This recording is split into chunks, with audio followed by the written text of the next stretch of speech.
Welcome to Geo College Radio. I'm Miles King, joined by my co-host Jordan Linderman. It's a beautiful day in Stillwater, Jordan. How's it over there in Fayetteville? You know, it was a little chilly yesterday, but it's felt great today. It's a beautiful day. The leaves are changing. Just awesome up here. So it's looking good. I can see the sun setting right now. It's phenomenal. Yeah, it's been not too cold, but just the right temperature. I've been able to wear my new windbreaker I got at the Student Union store. Of course, everybody knows this, but at the Student Union store at OSU, after a big road win, they however many points the Cowboys score, that's however many points merchandise is off. So I got my windbreaker 40% off after the Kansas State game. Wow. And it was a great investment, I'll let you know. Now let's move on to the games of the week. We'll start out with the game here in Stillwater this week as OSU beat the Texas Tech Red Raiders 45-44 at a back and forth game. Momentum switched a lot of times, but in the end, a missed extra point by Texas Tech ended up costing them the game as they drove down in the final 2 minutes and scored what seemed to be the game-tying touchdown. But the holder, Charlie Brown, the kicker, and he dropped the ball before the kicker hit it, and that's why it went wide. But Jordan, what do you make of the Cardiac Cowboys? And they're playing these close games every single week. Yeah, it's got to be horrible for the fan base, just the stress that they're having. But you know what? They pull out the victories, and that's what matters. I'm sure there's a huge sigh of relief that is able to be heard from miles away, coming from the stadium at the end of those games. But yeah, this was another one that was very exciting. You have a Texas Tech team that you know is going to score a bunch, but Oklahoma State can also score a bunch, and they have a better defense. So both of us saw Texas Tech at a disadvantage coming into this game, and I didn't think it would be this close. I thought Oklahoma State's defense would play a little bit better, and they did in the first half, or at least in the first quarter. The second quarter was dominated by Tech. But in the end, like you said, Oklahoma State prevailed thanks to a huge game from Mason Rudolph and James Washington. I think James Washington, in my opinion, is far and away the best wide receiver in the country, and he should be holding the Biletnikoff Trophy by the end of the year. And that's just my opinion. I think a lot of people would share that. But and for Texas Tech, they don't have many more chances to be bowl eligible. There's 2 more games. They've got a pretty easy one. They go to Iowa State, but then of course they play Baylor at home, and those are 2 games that they can definitely win, and they can go bowling because of that.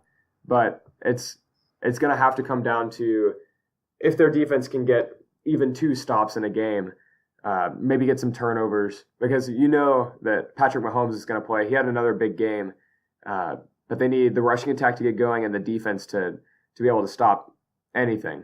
Yeah, and like you said, Patty Mahomes, he had a fantastic outing, but he was really let down by his receivers a lot of times. There were multiple dropped balls.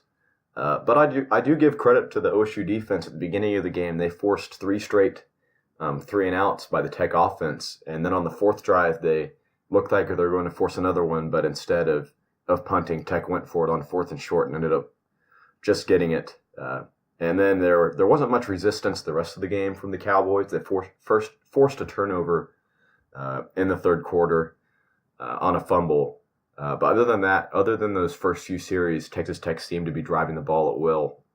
And I was pretty upset with the Cowboys at halftime because we were, with about 2 minutes left in the second quarter, we were driving, had a chance to make it a 30, really put the game away, make it a 2-possession game at halftime, and we would receive the ball at the beginning of the second half, so we would have a chance to make it a 3-possession game after the first drive of the second half. And it was a smartly designed screenplay to Jalen McCluskey, but he ended up fumbling, and then Texas Tech marched it down and tied the game right before halftime, which just changed the whole dynamic. It was a 14-point swing, and it took away the opportunity to open up with a 3-possession lead in the second half.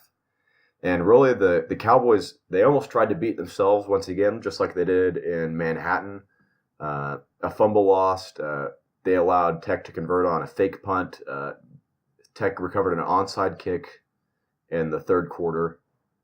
Luckily, Tech on their very first play of that drive, they fumbled the ball. That's the turnover I was referencing earlier. But way too many penalties from the Cowboys.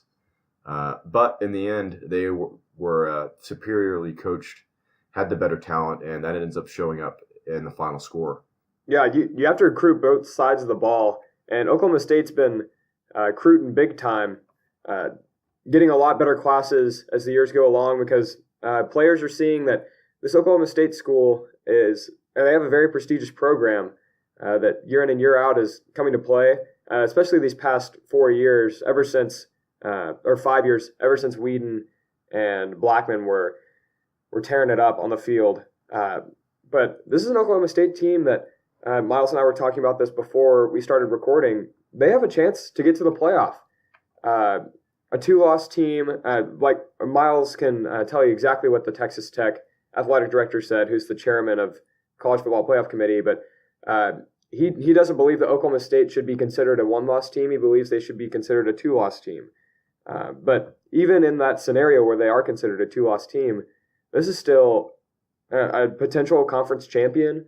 And after the turmoil of this week, this could be a team that sneaks into the playoff, hopefully not as a 4 seed because they'd have to play Alabama, but I have a feeling if they do sneak in, that's where they would be placed. Yeah, undoubtedly, if they do get in, it would be at number 4, unless just total chaos breaks loose and everybody loses, which I would be absolutely thrilled with. But you referenced the Texas Tech AD's comments earlier, and it's just absurd. He claims that it's not within the committee's purview. He used the word purview, first of all. It's not within their authority to determine wins and losses. But at the same time, they're allowed to use the eye test to determine which teams are better. So, Kirby, you're not allowed to look at an obvious, objective officiating mistake and correct that, but you're allowed to look at which team passes your personal subjective eye test. Just ridiculous to me. This is exactly what the committee was formed to stop, was these kind of mistakes, because a computer can't look back and see it's an obvious mistake, but people can.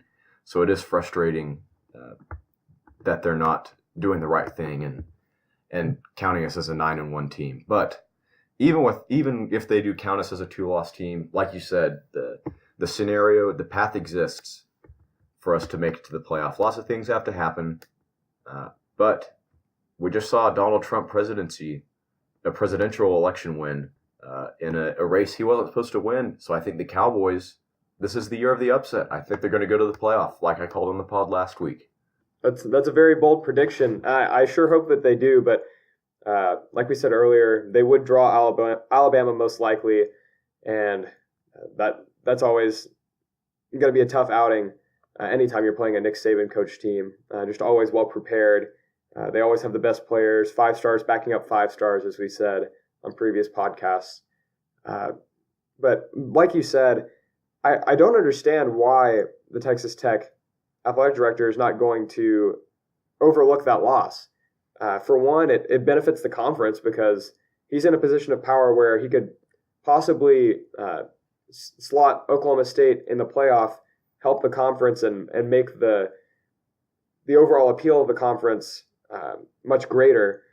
And second of all, it's just very clear there wasn't any time left on the clock after Rudolph threw the ball out of bounds, so there's really no subjectivity to that call. I'm just as astounded as you. Clearly I'm not as tied to the Cowboys as you are, but I do feel for you, and I hope that the rest of the committee sides with us, and maybe it's just the chairman that believes this way, but we'll see as the rankings come out tomorrow, or I guess for you that are listening to it on Tuesday, it comes out today, and we'll get to see if they feel that Oklahoma State is deserving of that spot based on a true officiating gaffe. Yeah, and none of it matters if they don't win out, but they've got 2 winnable games to finish out the season. So hopefully we'll be able to test that, and who knows, maybe the impossible, or what seemed to be impossible, might happen. Let's move on to the battle for the Golden Boot, and this one didn't quite live up to the billing this year. Arkansas almost always puts in a good fight. puts in a very good performance against the LSU Tigers, but this year they fall 38-10. They were just unable to stop the LSU rushing attack, and the household name everybody knows, Leonard Fournette. He had a decent game, but it was Darius Geis who shouldered the load, running for 252 yards, averaging 12 yards a carry in this game. He was just ripping apart the Razorbacks defense. And it looked like the Razorbacks had their running defensive issues solved against Florida. But now this, what do you make of this, Jordan? As I think about this game more and more, I begin to realize just how strong the SEC West is compared to the SEC East. It's such a polarizing difference, and we were Arkansas being we were the 5th ranked SEC West team going into that Florida game, and we dominated Florida. And then we play against the 4th ranked team in the SEC West, and they dominate us. So not necessarily that there's a huge drop off in the West. I think that a lot of these teams can compete with each other. But LSU with Ed O is a completely different team. I believe if Les Miles were the head coach still, it would have been a much more competitive game. But there's something about an Ed Orgeron coached LSU team that they don't get the credit that they deserve, but they continue to fight. And I think they have a good chance to get into a New Year's Six bowl if they went out. They play some pretty good teams to end the season, and they're slowly climbing up the polls. And whenever you have a new head coach midseason and it turns around like this, similar to a Clay Helton scenario, you end up getting in good bowls because they know it's a completely different team. But having said that, Arkansas should have put up a much better fight against the LSU Tigers. We learned how to stop the rushing attack, and even though LSU has a couple of more talented players, Florida still has a great stable of running backs, and LSU does as well, but they really have their top 2 guys and then just a couple of backups if they have to play them, and they got to play them a lot since this game wasn't very close. But again, it was hard to watch at times. They would just gash us play after play. They did the same thing every time they were going to do their quick pitch. They brought 2 tight ends, moved them on the weak side at the beginning of the play, and then motioned them over to the strong side. Moved them in on the short side of the field, so the part of the field that has less field, I guess, for lack of a better term. And then motion them to the wide side of the field. I guess narrow and wide would be a better way to say it. But and I would yell from the stands, "It's a pitch! It's a pitch! They're gonna pitch it!" And I was praying, not really, but I was hoping that Rob Smith, not that God, I was hoping that God would smile upon us. But at the same time, I was hoping that Rob Smith would be able to look and see this one fan that's calling the plays and having a better defensive strategy than him. I was hoping that he'd be able to listen to my plea and decide to stop the run. Maybe he just doesn't want to be at Arkansas anymore. Maybe that's why it's been so bad 2 of the last 3 weeks. But an interesting stat that I saw, over the last 17 years, the FBS teams, which is out of 128, the FBS teams have had their defenses ranked in different categories. And over the last 17 years, the Arkansas rush defense is 3rd to last, 2055th. 3rd to last in rushing defense out of any team in the FBS in that period of time. So this is clearly, I after the game, I wasn't quick to pull the trigger on firing Rob Smith, but after seeing a stat like that, when you're a Power 5 school, you're supposed to be a top 25 team, and you pull crap like that, he's got to be gone after this season. It was worth the shot going after him, but I don't think he's anywhere near worth the money. He got a huge signing bonus after a great defensive season 1 year, and then the past 2 years have not been good at all. So I think he's got to be gone, and we're just going to have to look forward and hope for the best as the year progresses. We have to hope that the offense can get something going because they weren't able to get very much going either. The offensive line was pretty good. They opened up some decent-sized holes for the running backs. But again, if you can't stop them on defense and you can't finish drives. We had key turnover on downs or just a punt in no man's land from the 40 to 40 whenever we were very close to being able to get in scoring position. If you can't convert on those drives, then you can't expect to win games against anyone, but especially against a team that's as talented as LSU. Yeah, you may have to question Brett Bielema not going for it on those situations. If you're struggling to score points, you got to get them anytime and anywhere you can. It's better to give them the ball there and let them score quickly rather than have them march 90 yards down the field. But I think you are right. It might be time for Rob Smith to get out of town, to leave Fayetteville, because his defense has not performed up to expectations. Allowing 390 yards on the ground to LSU is not acceptable. Like you said, they're the third worst rushing defense in the last 17 years in FBS, which is just an astounding stat. Good job on looking that up, but that is astoundingly poor. Even worse, they're probably down there with some of the worst OSU defenses in the mid-2000s.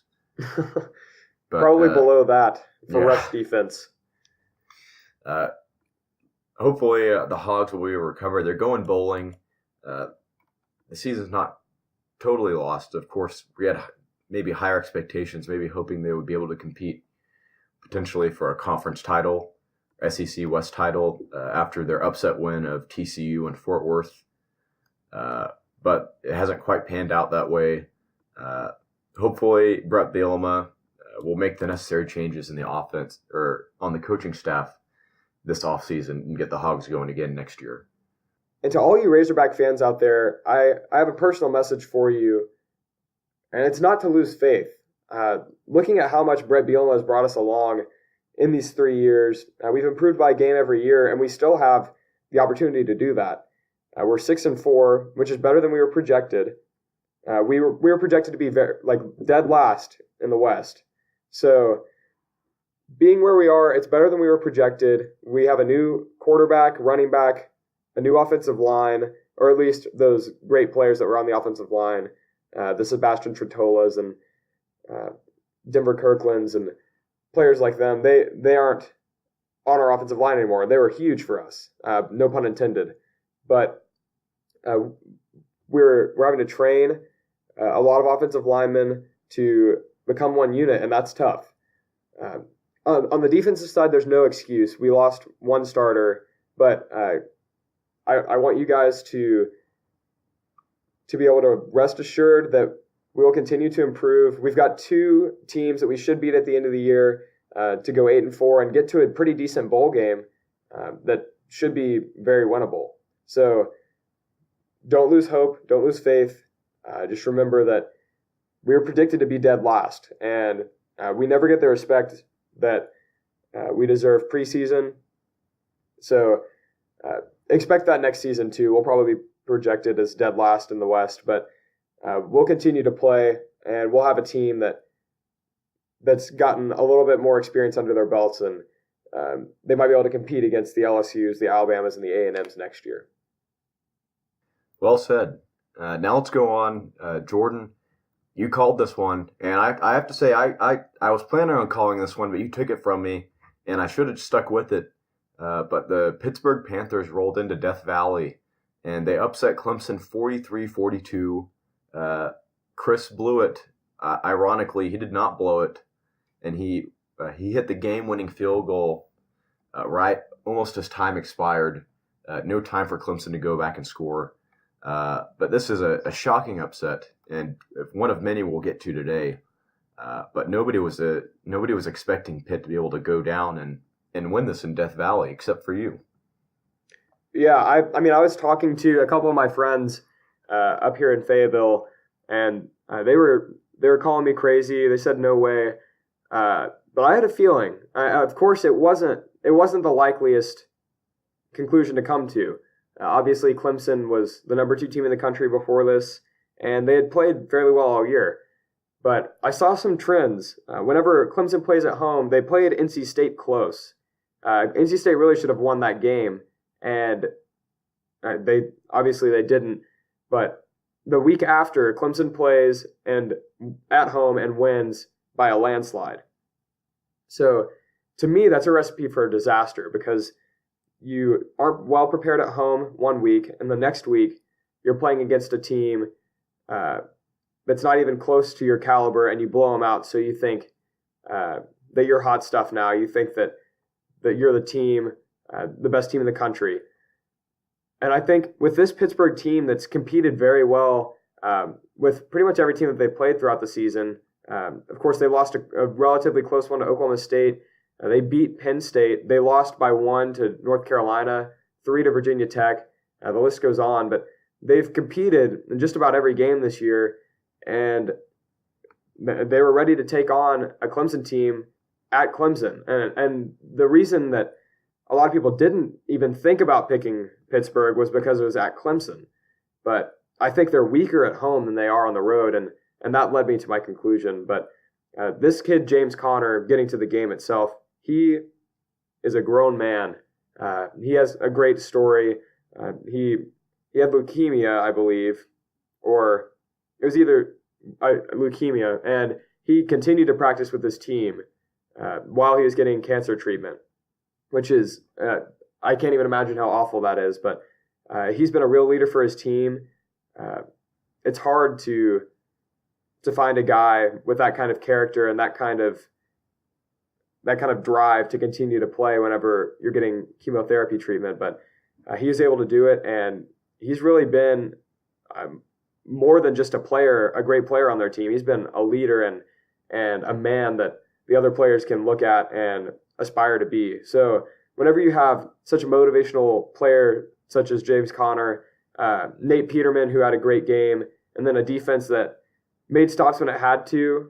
They didn't play great, but they're also playing a Deshaun Watson-led offense. That just seems like a recipe for success. Yeah, I was about to touch on James Conner. He had a very good game, 132 yards. Of course, he's the talisman for this team, their leader. But Nathan Peterman, their quarterback, they're primarily a rushing team, but he had a very good outing for them. Very efficient, going 22 of 37 and 5 touchdowns. No interceptions, didn't turn the ball over. Game manager, just like he wanted to be. On the other side, Deshaun Watson was having to carry the Clemson offense as they only ran for 50 yards the entire game. He had to throw the ball 70 times, and he put up some huge numbers, throwing up for 580 yards and 3 touchdowns. But with those 3 touchdowns came 3 interceptions, and one of them at the goal line that would have iced the game. And just too many mistakes by Clemson. They kept letting Pitt stay in it. And the Panthers ended up making them pay for it, hitting the game-winning field goal. Clemson, they're still talented, but like you said, it's almost a mentality thing for them. And Deshaun Watson, while showing sparks of the Heisman player he was last year, or at least Heisman contending player he was, he's also had a lot of bad moments, had a lot of turnovers, which are uncharacteristic of him.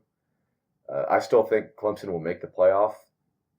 But this one, maybe it'll probably give them a wake up call. They can't sleepwalk through any more games, or else they could be in trouble looking at the playoff from the outside in.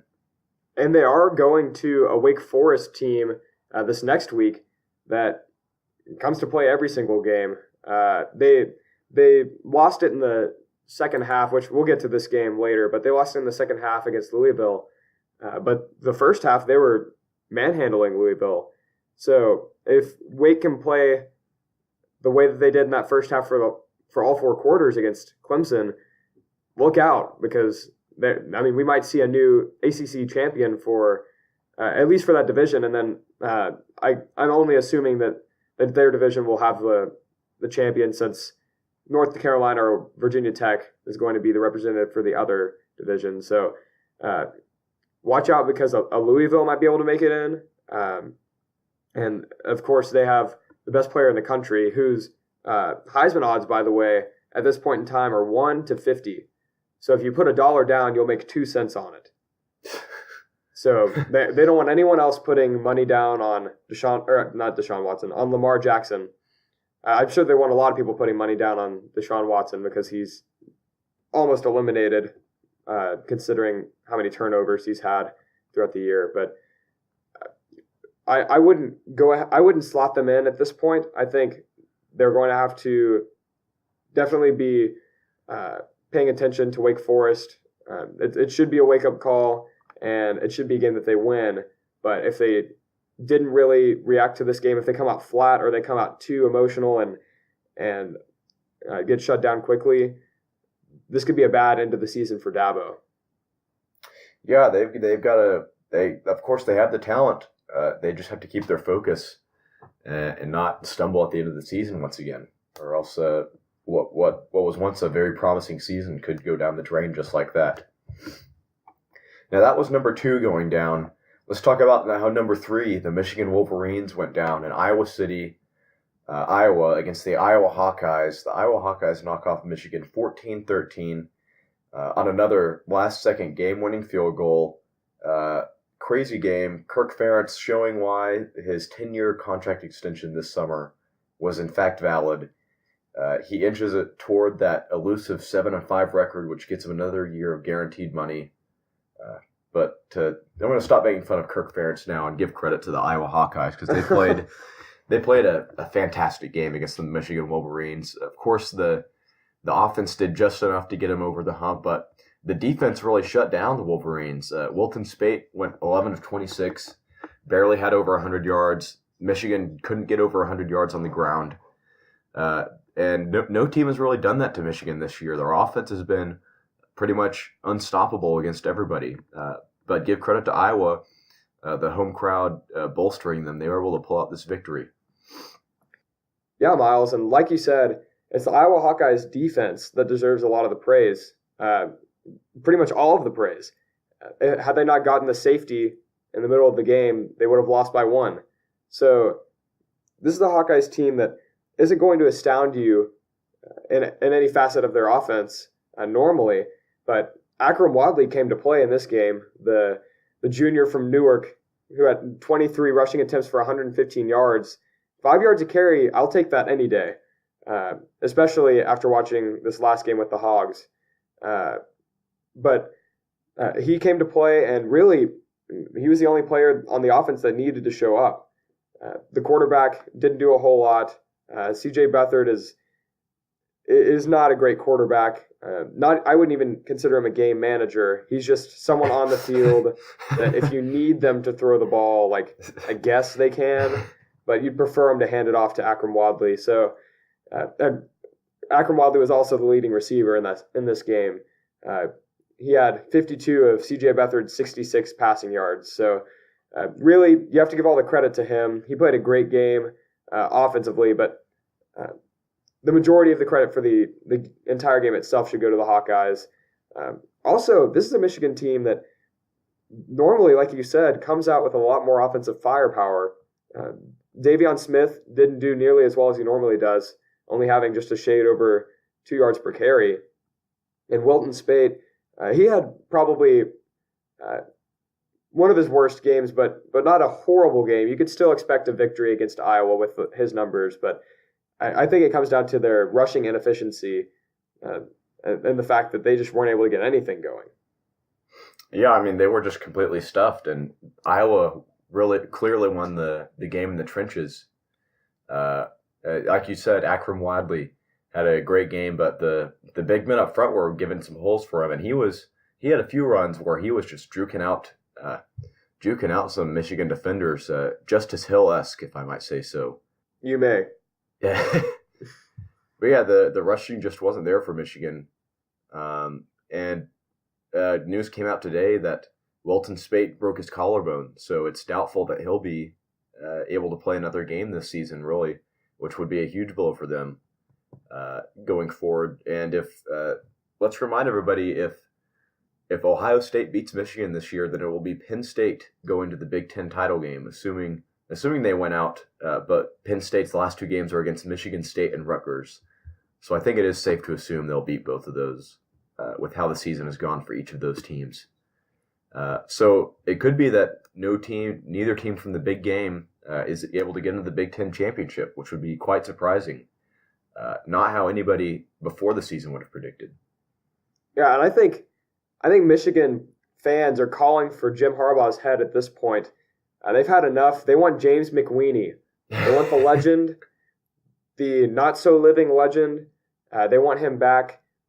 He was at Notre Dame, but they want him to come to Michigan and lead them back to the promised land. Of course, I'm kidding, but I do want everyone to understand Jim Harbaugh's a great coach. This just looks like a blip in the middle of the season.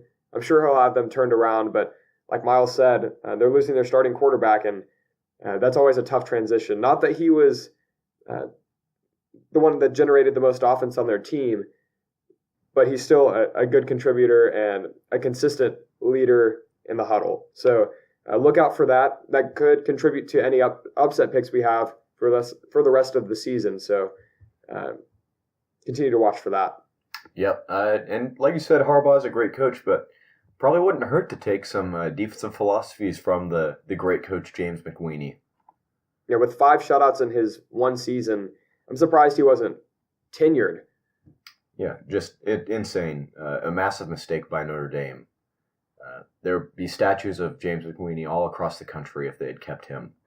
We just added a statue of James McWeeny at the Oklahoma and Arkansas state capitals, so hopefully the other states follow. I think it got a little bit higher of a vote than the medicinal marijuana, so I'm sure that more states will continue to put that on their ballot and get James McWeeny back. We need to see leaders like him standing at our state capitals. Yeah, if you are listening in other states than Arkansas and Oklahoma, campaign to put James McWeeny on the ballot, not as a candidate, as a statue. Yes, the most effective medium. Yeah, yes. Now that was number 2 and 3, and what really made this Saturday special was number 4 went down as well. The first time since 1985. Number 2, 3, and 4 all lost in the same weekend. This was Washington going down at home to USC, and to be honest, USC really dominated this game. Washington got it close a couple of times, but USC was always able to hold them at arm's length, and they never really threatened, especially once it got to the fourth quarter. It was all Trojans from then on. Yeah, and you have to give this credit not to Clay Helton. I still am not a big believer in him, but into the freshman quarterback Sam Darnold. Ever since he started playing this year, he didn't play against Alabama, Utah State, or Stanford, and they lost 2 of those 3 games. His first game was at Utah, which they lost close, but ever since then, they've won every single game. So I think this is a totally different USC team than the record reflects, with Sam Darnold quarterbacking the team. But you have a former 4-star Ronald Jones II, who has been rushing very well and giving a balance to the offense. The real challenge for this Washington Huskies team was the inconsistency that we saw from Jake Browning. Throwing for less than 50%, 2 interceptions. Adoree Jackson had his way in this game. He had both interceptions in that game. So you have to take a look. What new strategies can you have on offense if you're Chris Peterson? What things can you bring to the table? Because you have a great wide receiving core, and like John Ross had over 154 yards. So you have great players that you can distribute it to, but how can you get them open in different ways so that it's not so predictable for those corners that definitely have the talent, but you can outsmart? Yeah, and like you said, Adoree Jackson, he had a great game. There was one play in the first half on John Ross's long touchdown. Adoree Jackson, John Ross put an ankle breaker move on him, and that's how he was so wide open, because Adoree Jackson just fell down. But the rest of the game, like you said, 2 huge picks. Jake Browning, uncharacteristically bad game, had the 2 interceptions, and then with about a minute and a half to go, fell in the end zone for a safety to seal the game. This really comes down to the USC defense just having their way with Washington, and Washington had no answer. The Trojans were just too good on the defensive side of the ball, and Sam Darnold and Ronald Jones second. By the way, Ronald Jones the second, former OSU commit. It would have been nice to see what he could do in an OSU jersey, but I digress. He had a nice game running for 93 yards and a touchdown. The offense did just enough to get him this game, and this is a huge win for Clay Helton. I think might be what brings him back for another year. Yeah, that might be the deciding factor. They have a UCLA team that's not playing well, that they have to play at the end of the season, and then just before that, just after that, I apologize. They have the rivalry of Notre Dame that they play every year. So 2 very winnable games. I think they'll win out. I'm not saying it's to Clay Helton's credit. However, he is the leader of the team, so he deserves a little bit. But the change didn't come until Sam Darnold was put in. So a lot of credit to him, and they're turning things around at USC. They have a good chance to become a prestigious program with such a young quarterback having great success already. Yeah, the big upside for the Trojans. Now let's move on to what was my upset pick of the week. And I have to tell you, I was feeling really good about this heading into the fourth quarter as Wake Forest got up to a 12-0 lead, up 12-3 at halftime, and then going into the fourth quarter, we're still up 12-10, had maintained that lead, and then the final 10 minutes of the game, Louisville went off for 34 points. And looking at the score, you might think, Miles, you were crazy to pick this game. Wake Forest got blown out. And while that is true, they won the first 3 quarters. They lost the fourth quarter 34-0, but they won the first 3 quarters. I was disappointed with how they played towards the end. But give credit to Louisville for keeping their cool, keeping their composure, even when they were down almost the entire game. You just can't contain Lamar Jackson for all 4 quarters, is the message I get from this game. Yeah, I mean, I thought you were crazy picking this game, and Wake Forest made it a game for the first 3 quarters. And you never see such an explosive fourth quarter from any team, 34 points. But this is a team that's quarterbacked by the best player in the country. Like I said earlier, if you put $1 down on him right now, you're going to make 2 cents back. So whenever you have a player that's just far and away the best player in the country, you can never count out that team. And he was able to prove himself. Coming into the fourth quarter, I'm sure he would have given himself an F. He always gives himself really low ratings after the game. But after this game, he might have given himself even a D-, which is pretty high on his scale. He's not very gracious with himself, but Louisville had the last 7 scores of the game. So anytime you give up 7 in a row without answering, it's going to be tough. I think the Wake Forest defense just got worn out by the end of the game. There's too much speed from the Cardinals, a little bit too much shimmy and shake from Lamar Jackson. I think that in the end, you just can't pick against this guy unless they're playing a perennial powerhouse. But a great game for most of the game, and just in the end, it turned out it was closer than the score shows for the majority of the game. So, like Miles said, I think this is a good pick. It was a good upset pick, but you can't expect a collapse like that to happen. So I will commend you on that pick. I didn't think it was going to be as close as it was for as long as it was. Yeah. Well, hopefully Wake Forest can bounce back, and they've got a big game against Clemson this week. Who knows? Maybe they can pull some of that magic out again. Now on to our final game of the week. This one was a thriller in College Station. Ole Miss came into the game 4-5, arguably the best 4-5 team in college football history, but still 4-5. They are missing Chad Kelly. He's out for the season now. They decided to burn Shea Patterson's red shirt, and I think they'll look back in hindsight and think of that as a great move, as he had a fantastic game for a true freshman starting his first game. 25 of 42, 338 yards, 2 touchdowns, and an interception. Great numbers for a true freshman. And Texas A&M, to be quite honest, they just collapsed in this game. Yeah, this was very similar to the Louisville Wake Forest game. They had a pretty good lead going into the fourth quarter, up 15 points, and then they extended the lead further. But Shea Patterson really came on as the game came along.